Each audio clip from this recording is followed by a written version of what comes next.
Earned value management is used to measure performance of a project. Cost और schedule point view से हमारी performance कैसी जा रही है हमने उसको मेजर करना है. So the method uses scope, cost और शेड्यूल. ये हमें बताते हैं कि हमारी परफॉर्मेंस कैसे जा रही है. सो हम the method is used variety of projects. किसी भी प्रोजेक्ट में हम इस्तेमाल कर सकते हैं. उसको हम अर्न्ड वैल्यू मैनेजमेंट कहते हैं, यूज टू मॉनिटर प्रोजेक्ट. और तीन इसकी डिमेंशंस हैं. एक इसको हम प्लान्ड वैल्यू कहते हैं, एक अर्न्ड वैल्यू कहते हैं, एक एक्चुअल कॉस्ट कहते हैं. So earned value management is used to measure performance of a project from both cost and schedule viewpoints के मुताबिक. The method is used in scope, cost and schedule. Method is variety of projects. Earned value management is used for project की planned value, earned value और actual cost. Planned value क्या होती है? किसी को idea what is planned value? जी जनाब. Planned value क्या होती है?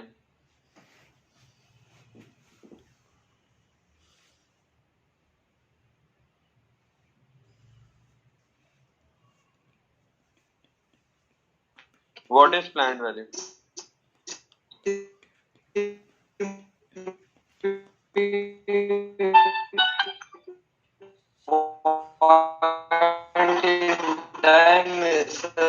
प्रोजेक्ट का हमारे प्लान में क्या था कि at a given project work जो था वो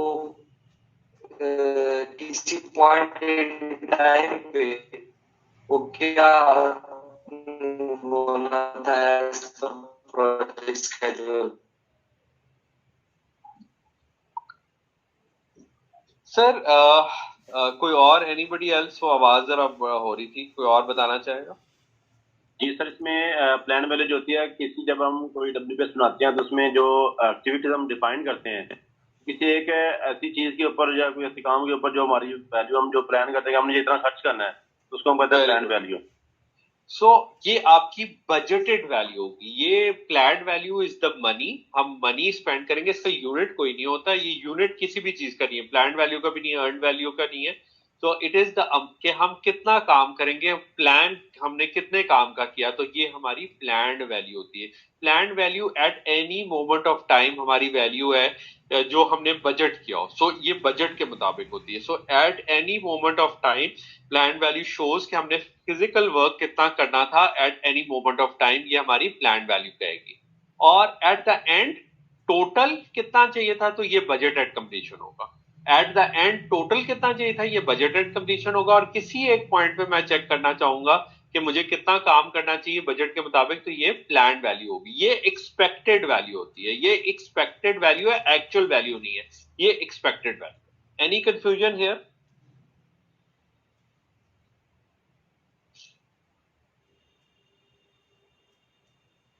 ठीक है जी. अर्न्ड वैल्यू क्या होती है? अर्न्ड वैल्यू होती है बजट के मुताबिक हमने एक्चुअल कितना काम किया. So it is the value of work done based on approve budget. Approve budget के मुताबिक मैंने कितना काम किया एक्चुअल में, ये मेरी अर्न वैल्यू कहलाएगी.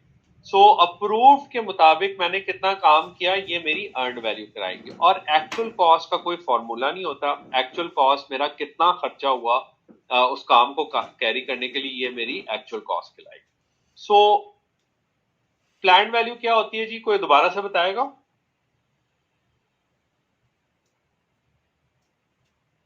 Very good.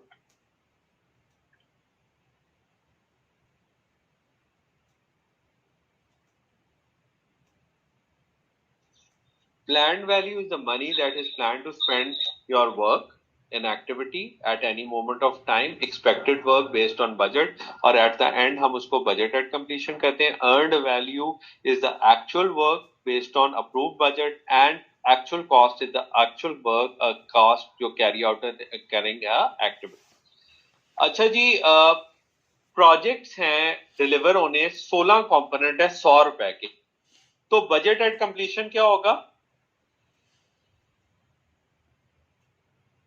16 कंपोनेंट है, एक कंपोनेंट की कॉस्ट 100 रुपए. तो बजट एट कंप्लीशन क्या होगा? 1600. 1600। एनी कंफ्यूजन है? 1600। ठीक है। अच्छा, अब मैं इस जगह पे प्लान्ड वैल्यू देखना चाहता हूं। यहां पे मुझे 10 डिलीवर कर देने चाहिए, ये 10 कंपोनेंट डिलीवर कर देने चाहिए थे। तो मेरी क्या प्लान्ड वैल्यू क्या होगी? 1000 रुपए। 1000। Very good. अच्छा, और मैंने एक्चुअल में, ये तो बजट के मुताबिक थे, मैंने एक्चुअल में 8 डिलीवर किए, तो मेरी अर्नड वैल्यू क्या होगी? 800। 800। ठीक है। सो मैंने 1000 का काम करना था, मैंने 800 का काम किया, और एक्चुअल कॉस्ट, मेरी एक्चुअल कॉस्ट है वो 1200 है। ठीक है। सो 1600 मेरा बजटेड कंप्लीशन है। Planned value at this point मेरी 1000 है। मैंने 8 कंपोनेंट डिलीवर किए तो 8000 हो गए, और कॉस्ट ऑफ कंपोनेंट्स मेरी 1200 है जो मेरी हुई। अच्छा, अब मैंने कैलकुलेशन करनी है। इधर कोई कंफ्यूजन है किसी किस्म का? जिस तरह इसमें कंफ्यूजन ये है कि जब हम वैल्यू की बात कर रहे हैं तो वैल्यू सिर्फ कॉस्ट तो नहीं होती, वैल्यू ये तो कॉस्ट नहीं है, ये कॉस्ट नहीं है, ये एक्चुअल हमारा डिलीवरेबल। हाँ, यानी आप समझे कि हम इतने कॉस्ट का हमने काम करना था, इतनी कॉस्ट का हमने काम करना था। सो this is a value, it doesn't have a unit, कि इतनी कॉस्ट का हमने काम करनी, यानी 16 कंपोनेंट्स हैं और 100 रुपए के एक कंपोनेंट है, तो हमारा जो बजट एट कंप्लीशन है वो 1600 होगा।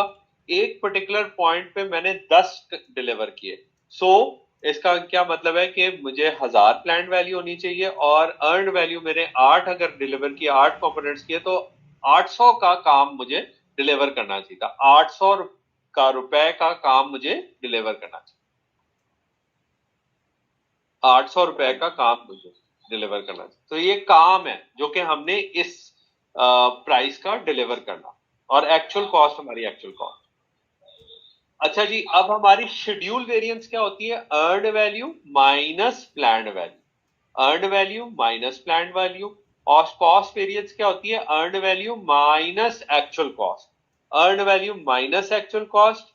और शेड्यूल वेरिएंस होती है earned value minus planned value, और कॉस्ट वेरिएंस होती है earned value minus actual cost. So अगर शेड्यूल वेरिएंस आपकी नेगेटिव हो तो इसका क्या मतलब है? We are behind schedule. अगर शेड्यूल वेरिएंस 0 हो तो इसका क्या मतलब है? On time, on schedule. और अगर शेड्यूल वेरिएंस पॉजिटिव हो तो इसका क्या मतलब है?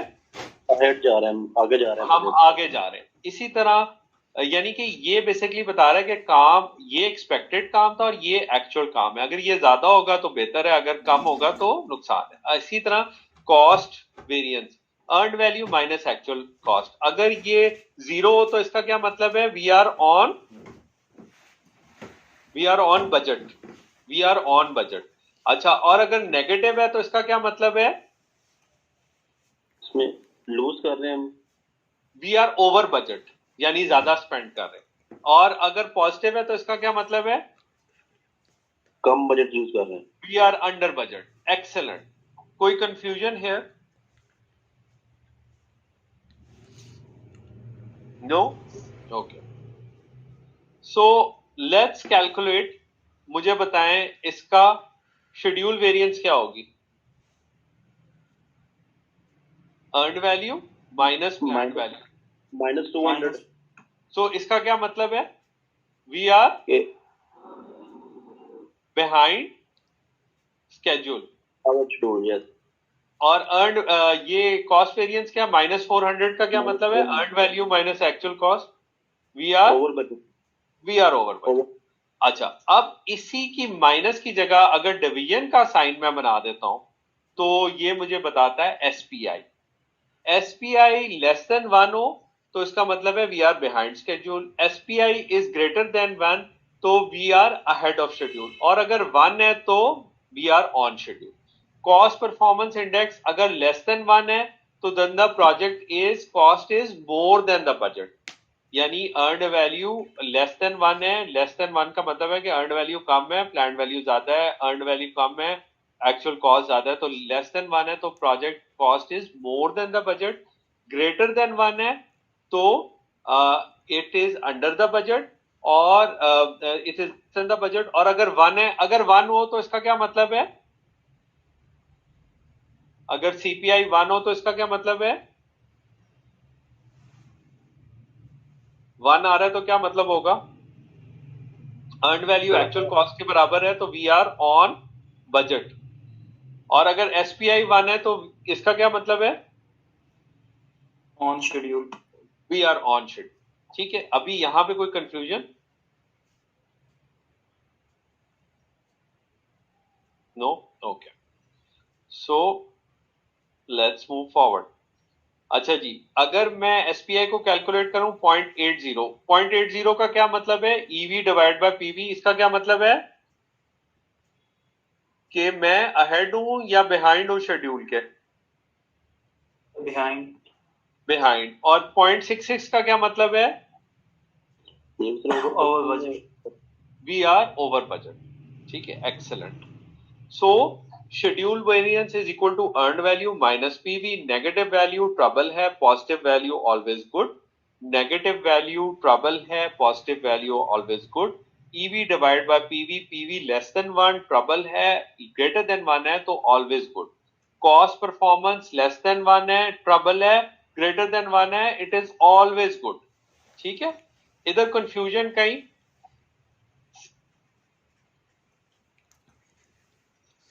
So schedule variance is equal to earned value minus planned value, earned value minus actual cost, earned value divided by PV. 1 is trouble, less than 1 is good, 1 is trouble,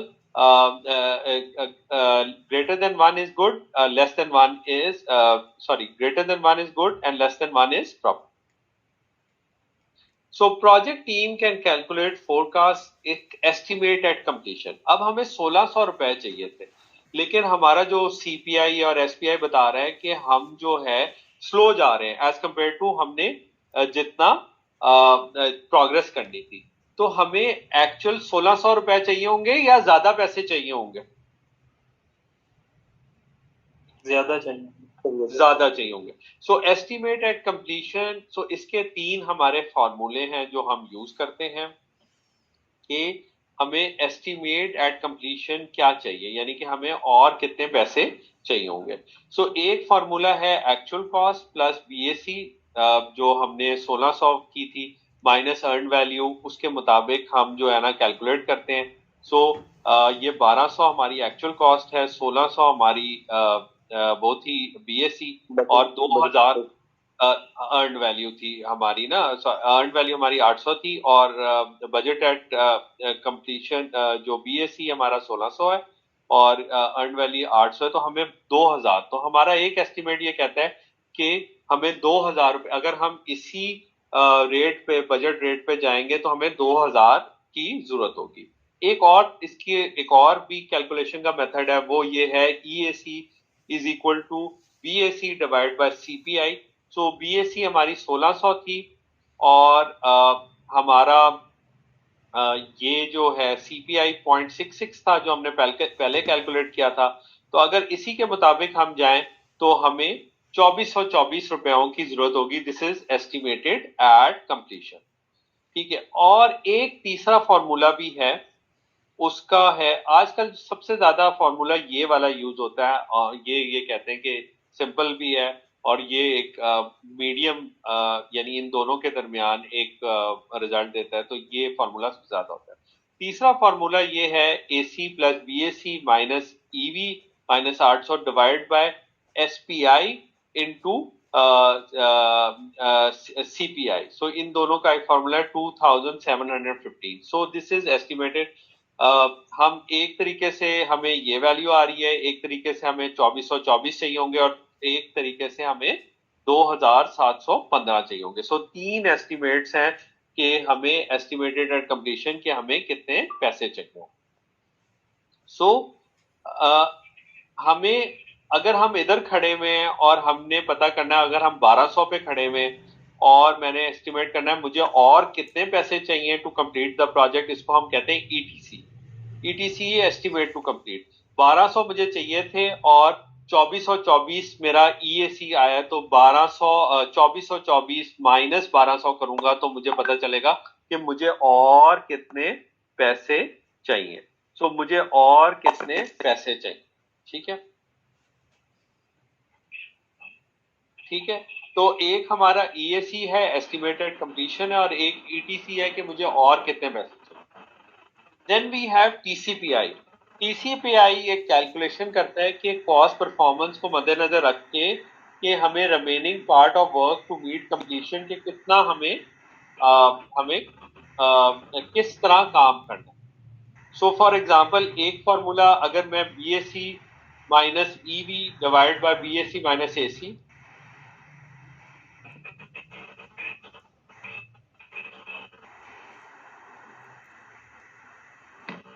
कोई शोर आ रहा है, एक मिनट जरा म्यूट कर लें अगर।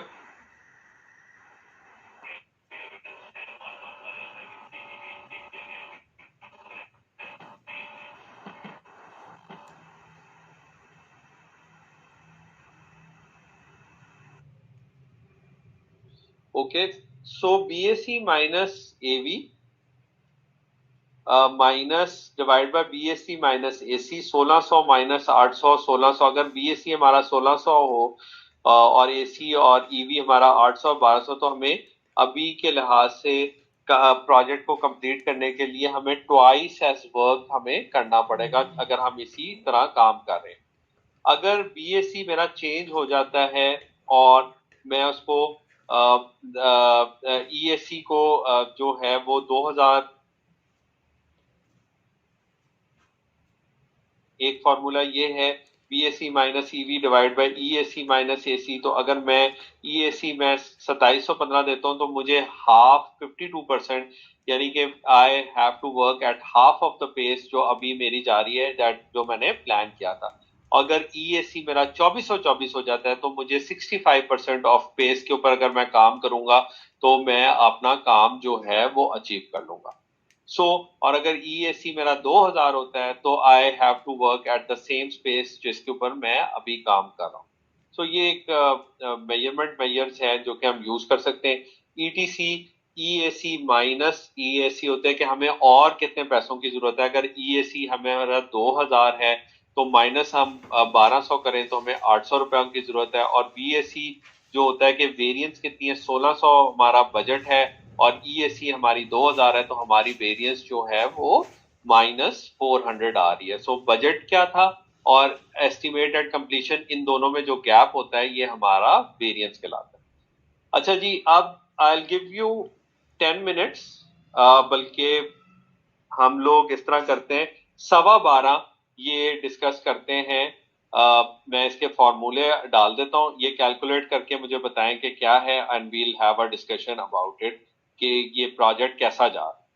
ठीक है, सो लेट्स हैव 10 मिनट्स में आपको दे रहा हूँ, तो इसको कैलकुलेट करें और इन फॉर्मूलों के मुताबिक, and then we will have a discussion after 10 minutes.